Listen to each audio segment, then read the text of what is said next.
Este convenio, que se asinou no ano 2005, xa choveu, era para a construción do polideportivo, do instituto. O Concello obtivo un dereito de uso de 1.670 metros cadrados sobre unha parcela total que eran 4.619. En ese convenio se estipulaba o Concello que debería indemnizar aos titulares en dous casos: se o PESIón non estaba aprobado en xaneiro de 2007 ou se o PESIón, se aprobase nese momento, non tiña en conta certas condicións de edificabilidade para a parte dos terreos non cedida.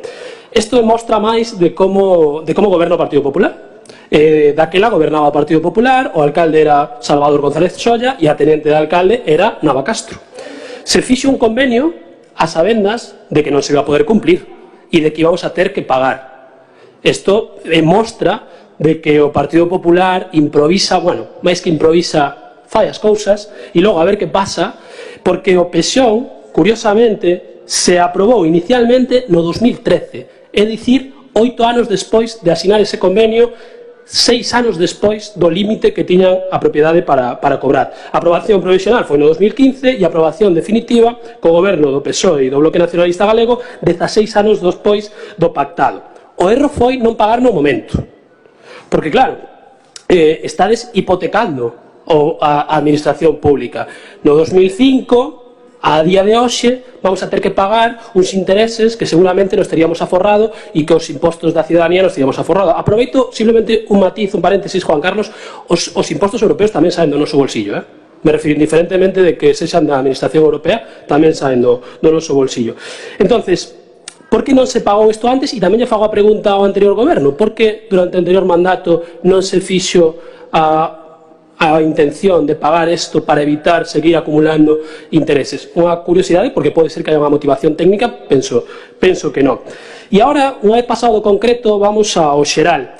Este é o modelo urbanístico da dereita, é o modelo urbanístico que leva aplicándose durante anos, que é colocar a propiedade privada por riba dos intereses do común, por riba dos intereses da xente traballadora. Porque este polideportivo era dun instituto público, era para que as fillas e os fillos da xente traballadora puidese desfrutar e estudar educación física e outras actividades no instituto, e mirade todas as voltas que tivemos que dar para construir un pabillón. Mirade o que nos custa simplemente por colocar os intereses da propiedade privada por riba dos intereses dos comuns. E isto é froito da casualidade, porque este terreo, que agora é urbano, é dicir, que se pode construir, non tería sido urbano se Ponteareas non crecese, se a xente traballadora de Ponteareas non fixese que esta cidade fose un pouco máis ampla e que eses terrenos tiveran interese. Isto é a reflexión de calado.